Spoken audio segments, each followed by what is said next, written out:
कौमी असम्बली का ऐवान मुकम्मल। एयाज सादिक 22वें स्पीकर कौमी असम्बली मुंतखब। मुस्लिम लीग नून के एयाज सादिक पर 199 अरकान ने एतमाद का इजहार किया।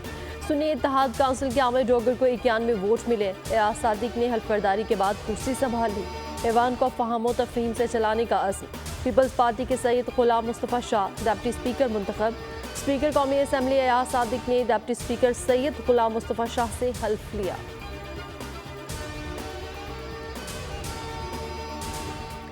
अली अमीन गंडापुर वज़ीर आला खैबर पख्तूनख्वा मुंतखब। सुन्नी इत्तेहाद काउंसिल के हिमायत याफ्ता अली अमीन गंडापुर ने 90 वोट हासिल किए। नमुंतखब वज़ीर आला का ऐवान से पहला खिताब। अवामी मसाइल के हल के बजाय अपनी पार्टी की क़यादत को कानूनी कार्रवाई से बचाने के लिए रोना धोना। धमकी आमेज लहजे में कहा कि अपना हक लेना भी जानते हैं और छीनना भी। जिस FIR का सबूत नहीं, 1 हफ्ते में ख़त्म करें। ऐवान को पैगाम है, तैयार रहो, हक ना मिला तो साडा हक इत्थे रख।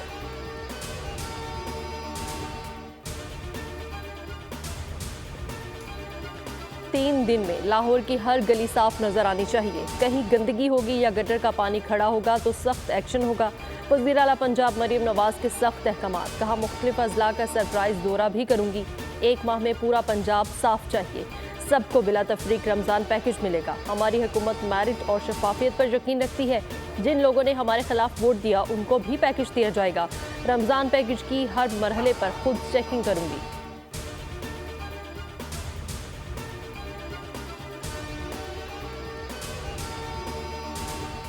पेश गोई सच गोई साबित हो गई। मौसम का हाल बताने वालों ने जो बताया, कराची का वही हाल हुआ। दोपहर से शुरू होने वाला बारिश का सिलसिला शाम होते ही जोर पकड़ गया। गदाब टाउन में ओले पड़ गए। गुलशन हदीद में भी बारिश शदीद। गुलशन इकबाल, गुलिस्तान जोहर, औरंगी, कोरंगी समेत काले बादलों की पानी ने शहर भर को जल थल कर दिया। सबसे ज्यादा बारिश फैसल बेस में 40 मिलीमीटर रिकॉर्ड की गई।